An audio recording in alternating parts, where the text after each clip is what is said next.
이번 시간에는 원과 직선의 위치 관계에 대해서 볼 텐데 이 위치 관계는 딱 3개밖에 없습니다. 자, 원이 있었어. 이 원하고 직선은 두 점에서 만날 수도 있고 또는 한 점에서 이렇게 접하면서 만날 수 있는 겁니다. 자, 또는 안 만날 수도 있죠. 내가 이 원을 x제곱 더하기 y제곱 더하기 ax 플러스 by 플러스 c는 제로라는 원으로 볼게. 그리고 이 직선은 y는 mx 플러스 n이라고 보겠습니다. 자, 그러면 우리가 이 위치 관계를 얘기할 수 있는 방법이 2가지입니다. 첫 번째는 판별식으로 얘기를 할 수가 있어. 그 다음에 2번째는 중심과 직선 사이의 거리, 그리고 얘하고 반지름을 비교하는 겁니다. 누가 큰지, 같은지, 작은지 이거 가지고 생각을 할 수 있는데, 자, 1번보다는 선생님은 2번을 좀 더 선호를 합니다. 2번이 좀 더 간단해, 판별식보다는. 그런데 1번부터 설명을 할 겁니다. 자, 두 점에서 만난다는 얘기는 어쨌든 교점을 찾아야 되니까 얘하고 얘를 연립을 할 거야. 그래서 y 대신에 mx 플러스 n을 집어넣을 거거든. 이렇게 집어넣습니다. 그러면 ax 플러스 b에 mx 플러스 n 플러스 c는 제로 이렇게 나오죠. 자, 그럼 얘를 전개하면 얘는 x에 대한 2차 방정식이 나올 겁니다. 그렇죠? 그러니까 이 2차 방정식을 잘 정리를 해서 판별식을 보는 거야. 판별식이 0보다 크면 이 근이 2개란 얘기는 교점이 2개란 얘기죠. 그래서 얘는 두 점에서 만나겠구나. 원하고 직선이. 만약에 이 판별식이 0이 되면 교점이 하나야. 즉 접한다는 얘기죠. 얘는 한 점에서 접하겠구나. 만약에 판별식이 0보다 작아. 교점이 없는 겁니다. 만나지 않는다는 얘기죠.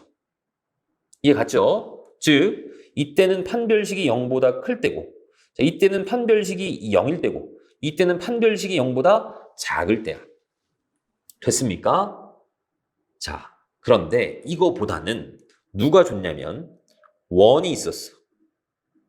그리고 얘가 직선이 하나 있었는데 두 점에서 만날 수도 있고 또는 한 점에서 만날 수도 있고 또는 안 만날 수도 있습니다. 내가 이 원의 중심을 알고 있다면 이 중심에서부터 이 직선까지의 거리를 한번 볼게. 이 거리를 d라고 하겠습니다. 자, 얘는 반지름보다 어떠니? 이 원의 반지름보다 짧죠. 그러니까 두 점에서 만날 때는 이 중심에서부터 직선까지 거리가 반지름보다 작습니다.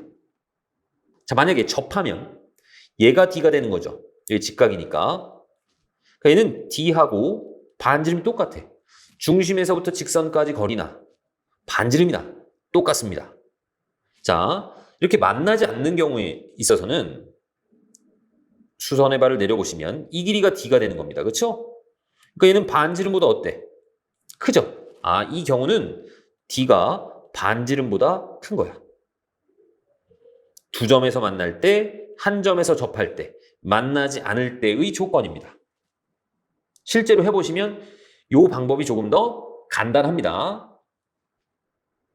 보기 1번을 볼게. 일단은 판별식하고 원의 중심하고 직선 사이 거리 2가지를 다 한번 보겠습니다. 자, 먼저 얘하고 얘 위치 관계를 봐라. 연립합니다. 얘를 y 대신에 집어넣어. 그러면 x제곱 전개할게.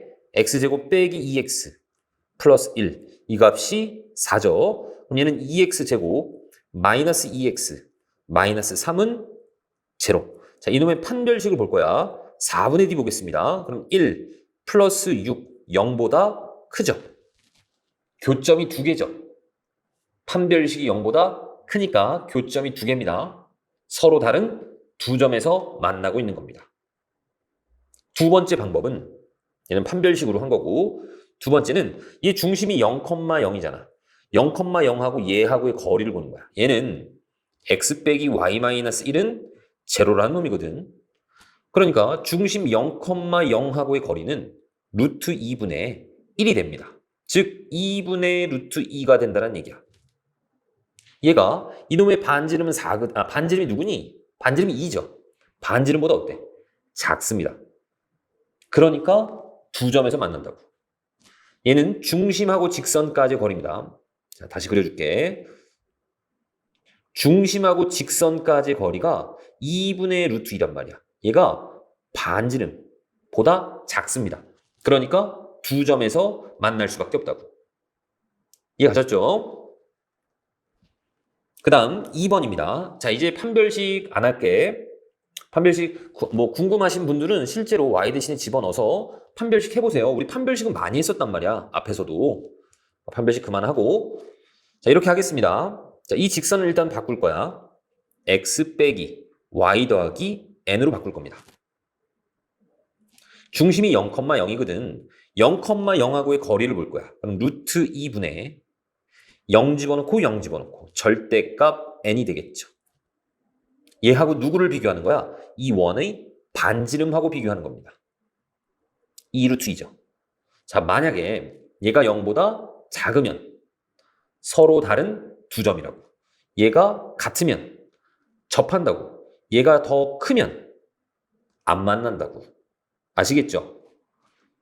자, 그래서 얘는 절대값 n이 루트 2를 넘겨주시면 4보다 작을 때고, 얘는 절대값 n이 4가 될 때고, 얘는 절대값 n이 4보다 클 때입니다. 그럼 절대값 푸는 방법 알고 있죠? 얘는 n이 마이너스 4보다 크고 4보다 작을 때야. 자, 그리고 얘는 n이 플러스 마이너스 4일 때죠. 자, 얘는 n이 마이너스 4보다 작거나 또는 n이 4보다 클 때가 되겠죠. n 값의 범위를 다 구했습니다. 익힌 문제 1번 보겠습니다. 자, 얘하고 얘가 서로 다른 두 점에서 만나야 된대. 자꾸 복습할게. 원이 있고 두 점을 이렇게 만난대. 두 점에서. 그럼 중심에서 직선까지의 거리가 반지름보다 어때? 반지름보다 작아야 된단 말이야. 아시겠죠? 자, 얘를 좀 변형을 해서 x 빼기 y 더하기 k는 제로라고 볼 거고, 이 원의 중심 0,0하고의 거리를 볼 겁니다. 그럼 걔는 루트 2분의 절대값 k가 되죠. 얘가 반지름 루트 2보다 어때야 된다고? 작아야 된다고. 즉 절대값 k는 2보다 작은 거고, 그럼 k의 범위가 마이너스 2에서 2까지가 되겠구나 라는 얘기야. 됐죠? 자, 그 다음 이번에는 이 원하고 얘가 만나지 않는데, 그러니까 중심이 있고 이렇게 만나지 않는 겁니다. 그러면 중심에서부터 이 직선까지의 거리가 반지름보다 어때야 돼? 커야 되는 거죠. 그러니까 얘도 변형을 해볼게. 루트 3x 마이너스 y 플러스 k는 제로 이렇게 놓고 이 원의 중심 0,0하고의 거리를 볼 겁니다. 자, 그 거리는 루트 이놈 제곱 하시면 루트 4죠. 즉 2분의 절대값에 0 집어넣고 0 집어넣으면 다 없어지고 절대값 k 이렇게 됩니다. 얘가 반지름보다 어때야 된다고? 만나지 않으려면 커야 된다고. 즉 절대값 k는 4보다 커야 됩니다. 그러니까 k는 마이너스 4보다 작거나 또는 k는 4보다 크다 이렇게 나오겠죠. 됐죠? 그 다음 2번입니다. 자, 이런 원이 있었고 이런 직선이 있었어. 얘네들이 서로 다른 두 점에서 만나야 된대. 그러면 얘를 완전 제곱식으로 바꿔줄 겁니다. 표준형으로 바꿀 거야. x 플러스 2의 제곱 더하기 y 마이너스 1의 제곱. 자, 플러스 1은 넘겨주시고 여기서 2의 제곱, 1의 제곱 더할 겁니다. 이렇게. 그러면 얘는 지워지죠. 자, 그리고 이 직선도 바꿔놓을게. 얘는 x 플러스 y 플러스 n은 제로 이렇게 되어 있는 거죠. 서로 다른 두 점에서 만난다. 자꾸 복습하겠습니다. 이렇게 두 점에서 만난다는 얘기는 중심에서 이 직선까지의 거리가 반지름보다 어때야 돼? 작아야 되죠. 자, 얘는 중심이 마이너스 2,1입니다. 둘 사이의 거리를 볼 거야. 그러면 루트 2분의 절대값 마이너스 2 집어넣고 1 집어넣으시면 n-1 이렇게 되겠네. 얘가 이놈의 반지름 누구야? 2죠. 2보다는 어때야 돼? 작아야 된다는 얘기입니다. 아시겠죠? 그러니까 절대값 n-1이 2 루트 2보다 작아야 돼. 그럼 이 절대값을 풀어주면 이 n-1은 마이너스 2 루트 2하고 2 루트 2 사이가 될 거고 전부 1을 더하겠습니다. 그러면 1 마이너스 2 루트 2에서 1 플러스 2 루트 2 사이가 되겠죠. 이렇게 n의 범위를 구했습니다.